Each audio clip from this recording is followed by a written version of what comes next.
We as DiSSECT, we can come in, we can help you build that holistic platform to have all of the things in place for the launch. But the one thing that is going to be the biggest, most important thing to focus on is where is that first small list of people who are going to be there for the launch, that are going to be representing the company and out there knocking on doors and getting people interested and promoting the business. Because it's not going to be your head of IT, it's not going to be your head of marketing, it's not going to be your head of distribution.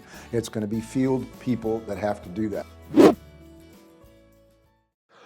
Okay, so what I'd like to talk about next is the importance of leadership in an MLM business and how you go about identifying or not identifying the leadership. And if you're a company that's just getting started out, what would that look like? Philosophically, I had issues because I'm a guy that was always in a market. Even if I had a higher level position, I was always in a region or in a market, and my responsibilities were always in the markets. My responsibilities were to the leaders in the field, obviously a corporate relationship as well and all that kind of stuff. But what I always had an issue was when people from headquarters came out and said, we need to have programs to identify more leaders, identify young leaders, and then help those leaders to develop. Because I believe that there were no executives and no managers who were actually developing leaders and identifying leaders as such. I believe that our role was, as the leaders in the business were identifying young leaders and those people were starting to qualify and starting to participate at events and things like that, our role was to provide the best possible products, the best possible training programs, the best possible service, the best delivery, the best call center, and be there for them for the issues that were arising and manage the business accordingly so that we take away any of the things that could hold them back from being great, and that we take on that responsibility so that they can really focus on building leaders and finding new customers. And I challenge managers and executives in direct selling to make me a short list of the number of people that they've actually identified and then taught how to grow the business, because it's not what we do. In an existing company, so these are big MLM companies that are out there, which you help on a regular basis. But in those big MLM companies, what happens is you've got an existing field, and there's an existing infrastructure, there's an existing leadership structure. Right. And those people, the corporation generally hasn't ever been into the field, hasn't ever recruited somebody themselves. Right. So they sit in the ivory tower, they don't understand what's going on in the field, and then they come along and say, can we please build some more leaders? But with no insight into that because they haven't been in the field. But if you're a new company starting out, you're just getting going, you don't have a single distributor, one of the things that you have to be contemplating is, how do I attract the right people and how do I help them grow into leadership positions? That's got to be something you're thinking about. And you've been into the field, I know you have, and you've been out there and physically gone out to recruit people. How is that? Is that difficult? Is that something that every distributor every CEO should actually do for once in their life? What would you say to that? It is extremely difficult. It's extremely gratifying when you're good at it, when it works, when people say yes, when people give you a signature and actually make a first product purchase and so on and so forth. It's extremely gratifying, and it is going to be the biggest challenge and the most important thing for you to focus on. We as DiSSECT, we can come in, we can help you build that holistic platform to have all of the things in place for the launch. But the one thing that is going to be the biggest, most important thing to focus on is where is that first small list of people who are going to be there for the launch, that are going to be representing the company and out there knocking on doors and getting people interested and promoting the business. Because it's not going to be your head of IT, it's not going to be your head of marketing, it's not going to be your head of distribution. It's going to be field people that have to do that. Where are those people going to come from? It's not going to be me. I'll tell you right now, it's not going to be me. It's not going to be Christian, and it's probably not going to be any of the other people because that's not what we do. That's not where our experience is. We are experienced at managing and supporting distributors to be successful. And we did that very, very well in many, many markets. And that's what we do. We can expand, we can provide that platform. That last component is the single most important piece of the entire puzzle. It's finding the distributor. That first bit. So that person has to be identified. That is somebody we can also help find, for sure. And somebody who would come into the organization and say, okay, I am the experienced field leader, and now I want to be part of this team in order to expand. But that person is absolutely critical to be on the team and identified, and not after the launch, long before the launch. And that's the person who's going to go and actually recruit the future leaders of your business. And they're going to be the ones who are training them and motivating them. They will be identifying new young leaders. Yeah, and something that I just think that plays into that is how you structure your compensation plan. Because if your compensation plan doesn't have elements that reward the leaders, then they're not going to do it. So, and very often what I see, and I'm just going to cross over to this, very often what I see is that company owners come to us and say, listen, I've got this compensation plan that I worked out on the back of a napkin last night after 9 glasses of wine. And, all they have to do is this to actually achieve success. But they don't understand the nuances of rewarding leadership, of rewarding sales, of rewarding the behaviors that you're looking for. You guys are obviously highly experienced at developing compensation plans. What is your thinking around developing a compensation plan that drives behavior rather than a compensation plan that gives away your money? Couple of aspects. First of all, it needs to be built in a way that it's sustainable, that it can survive. So it doesn't mean in practice you cannot create a compensation plan where you might run into the risk that you cannot afford it in the next few years when the company is really doing well. That's one part. The second part is compensation plan is not about compensation only. It's about what type of behavior do I want trigger.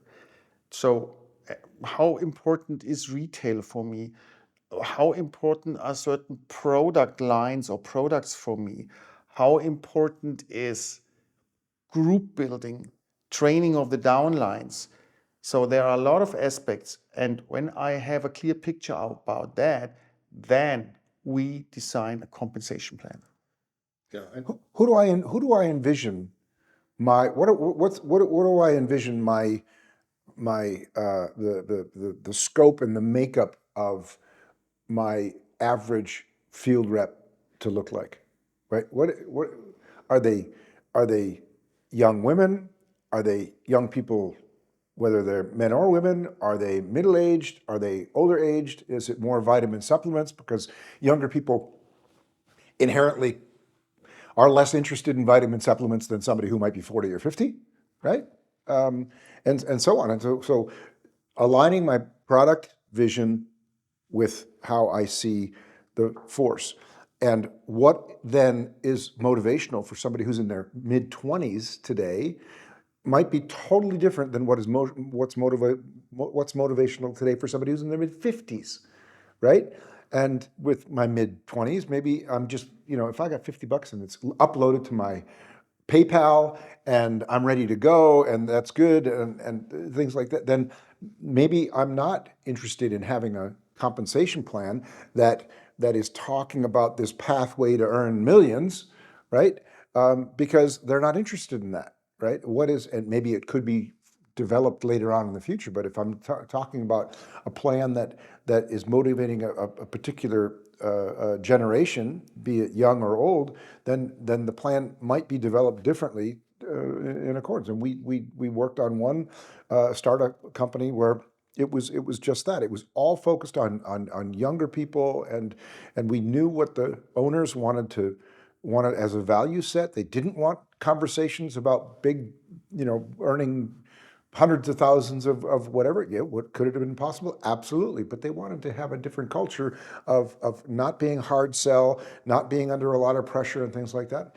And so the plans were developed accordingly. How many times have people come to you, and I know it's happened to me plenty, and they have been distributors for company A, and they want to now run their own company, and they just want to implement company A's compensation plan? And what would your advice be to somebody like that? So to answer the question specifically, not one up until now who said, I want to take this company's plan and I want to do this with it. Have not had that experience yet, but I've seen it happen. There's a number of companies out there that have basically copied and pasted the marketing plan from where we came from to the T, right? Even with the names of the recognition levels and things like that, and become successful. Well, can I tell you a story that happened to me? Genuine story. A company came to us and they said, listen, we would like to start a multi-level marketing company. We're going to be selling these products, and we would like to use this company's compensation plan. And they presented me with the documentation of that company's compensation plan. At the same time as this company was talking to me about using that compensation plan, I had the other company whose compensation plan it was telling me that this compensation plan of theirs was a total disaster. It wasn't driving any of the right behavior, and they were desperate to change it. And could I please sit down with them and help them change their compensation plan? And so here it was a dilemma for me, because obviously I couldn't say, listen, I'm actually dealing with these guys to change their compensation plan and you wanting to use it. Are you crazy?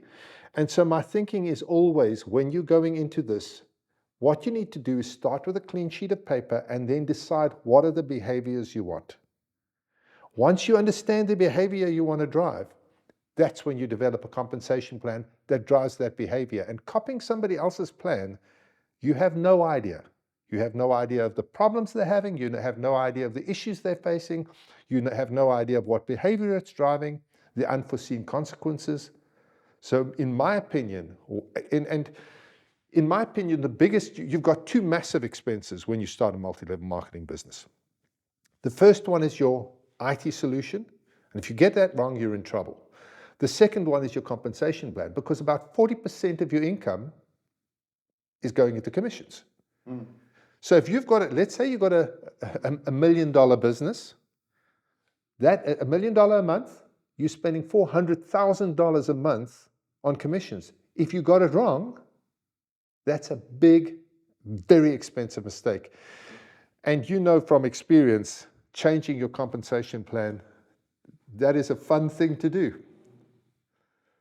You've been through that, haven't you? Yeah, absolutely. No, I've seen how things have been announced over the years coming from corporate. Whether it's been new additions to a comp plan are wonderful, because everybody looks at an addition. But when you try and change something that's already been established and in place, that's a train wreck. It's really difficult. Takes a long time. A lot of times you have to grandfather situations, because people had built according to a plan and a promise, right?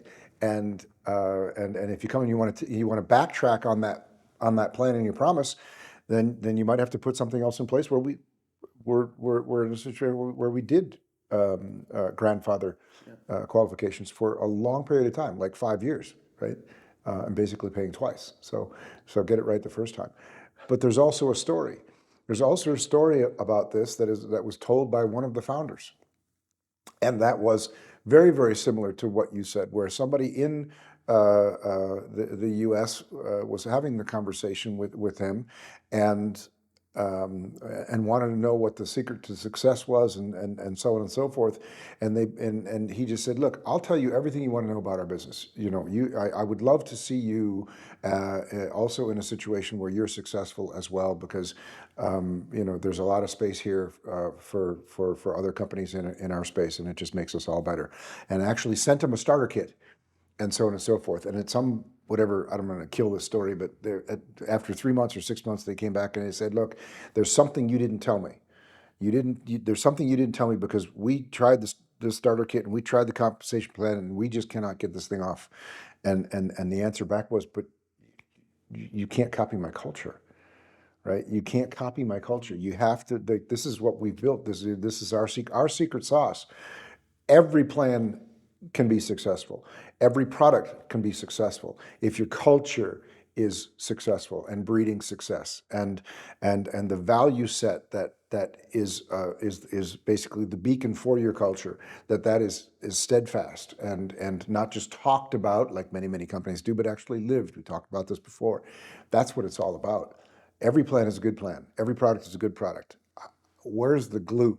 Right? Where's that sticky stuff that keeps us all together and marching in the same direction? Where's that value set that we want to have? I'd spend a lot of time talking about that and who I want to be. What do I want people to say about me when I'm not in the room? What do I want people to talk about? What are the stories that we want created? What are the people going to be proud of when they're talking about the company that they're representing? That's where I'd focus. And so that's we get back to culture. So the secret actually is culture. I believe so. Yeah. Okay, can we talk about for a minute the IT side of things? If somebody watching this podcast is interested in starting and setting up a startup MLM or direct selling company, my advice concerning the IT solution, my advice concerning the software is that there are dozens and dozens of companies that are out there. I would highly recommend getting at least 2 or 3 in-depth conversations with people who are presenting their products to you and their solutions, the IT solutions to you, because you will get promised a lot of things. And I would make sure, since you are not experienced in this field, I would make sure that somebody is in the conversation who is experienced in this field and knows what questions to ask about the specifics of direct selling and how those things are addressed in their software as standard products, their ability to be flexible, but also somebody who knows what project management implementation really means. Because there's going to be a lot of promises out there and the world is going to be promised to you and the price might not look bad, but you've got to make sure that the organization that you are working with, that you're paying money to get a software solution for, that the promises are kept. You're going to have products that have to be produced. You have launch deadlines that have been set. You got people waiting in the wings to get started. And if the launch doesn't happen on time, if it's not working when it's supposed to, if all of the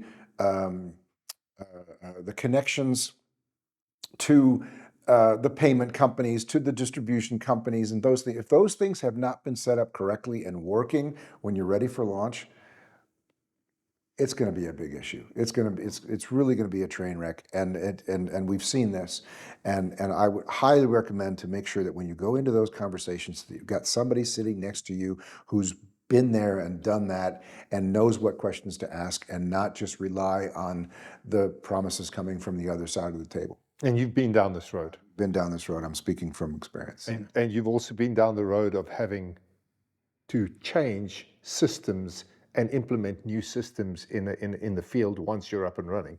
Yeah. Well, okay, implementing the systems have to be upgraded and bringing, changing over, everybody had to leave the AS400 at some point, right? Because it just got outdated and so on and so forth. Just to make an example.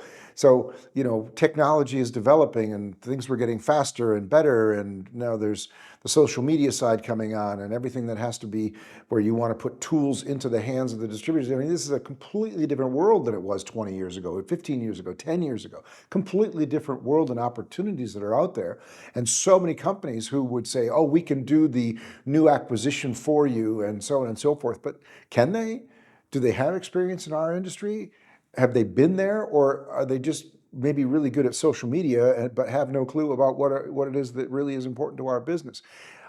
Look for those partners. Get somebody sitting next to you. I repeat myself, get somebody sitting next to you to help with those things. But to the point is even existing companies, whether you're 5, 10, 15, 20 years old, everybody's going to have to go through upgrades.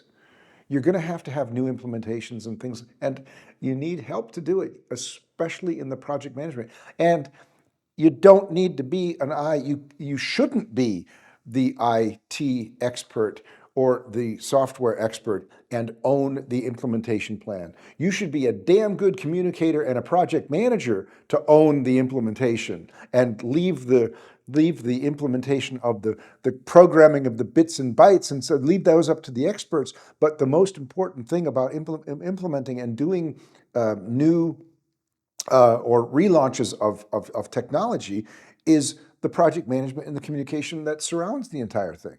That's where you're going to make or break your success levels, and and the user testing. When's the best time to do user testing? Before or after the launch? Guess what? What's the biggest mistake that most companies make when they're rolling things out to multiple markets? Oh, let's do the user testing after we go live. What? It happens time and time again. It's amazing.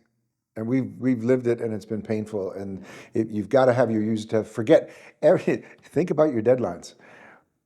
Who should make a deadline for implementation? The executive? No. The project manager, who tells you, okay, I've looked at the critical path implementation plans, and because of all of these things, where all these dependencies are, that's our critical path, and therefore we can make this deadline. Not, I want this rolled out on September 1st, no matter what. Bad decision. But that's how it goes, isn't it? You know, you're up in the C-suite, the guy's looking at the numbers, and he says, if we go here, then we're going to make X amount of dollars. We got to go live because my brother's 50th birthday is that weekend after that. So I've got to be done with this stuff before I go on vacation.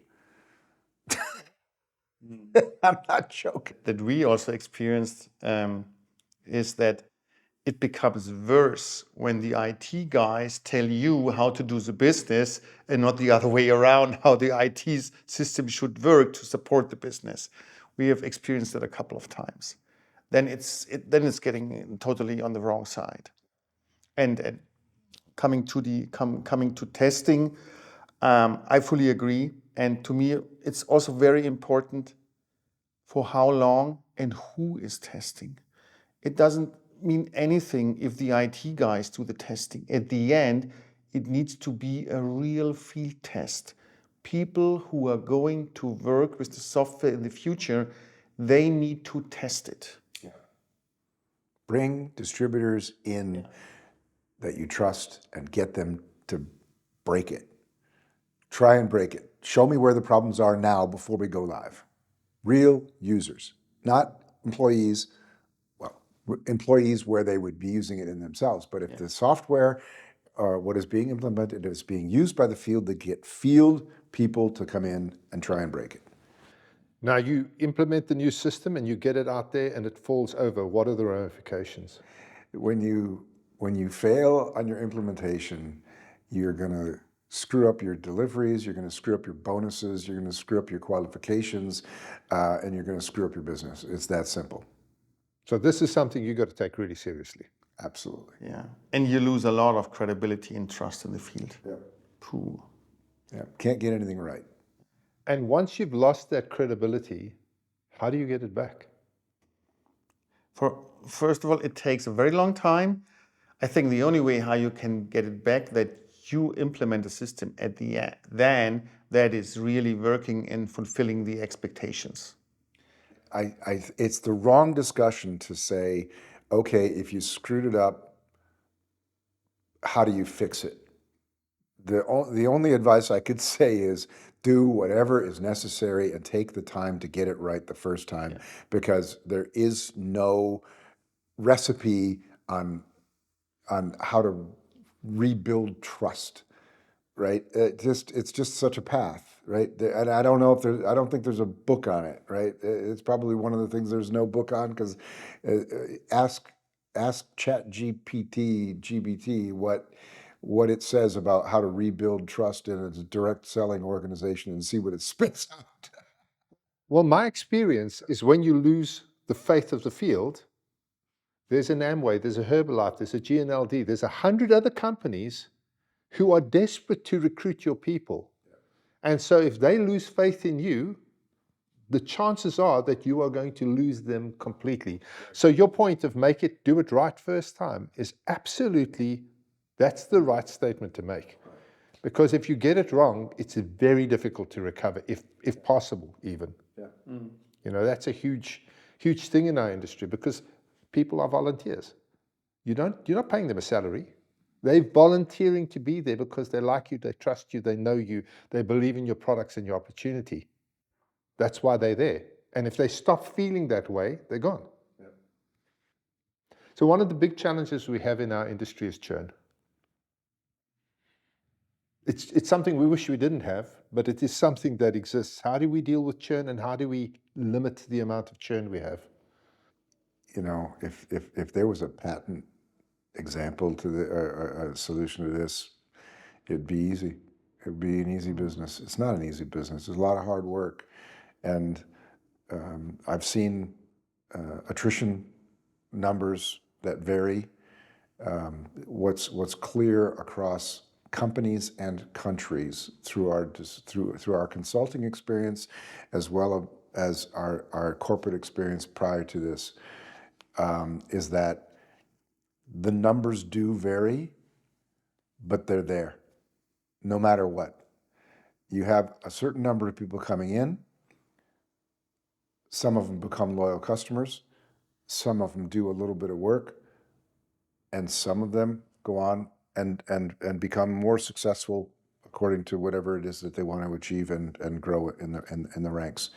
And there are others who come in and say, the business opportunity wasn't for me, or the product wasn't for me, or it didn't work, I wasn't successful, I couldn't get anybody, I didn't like the training program, I didn't like my upline.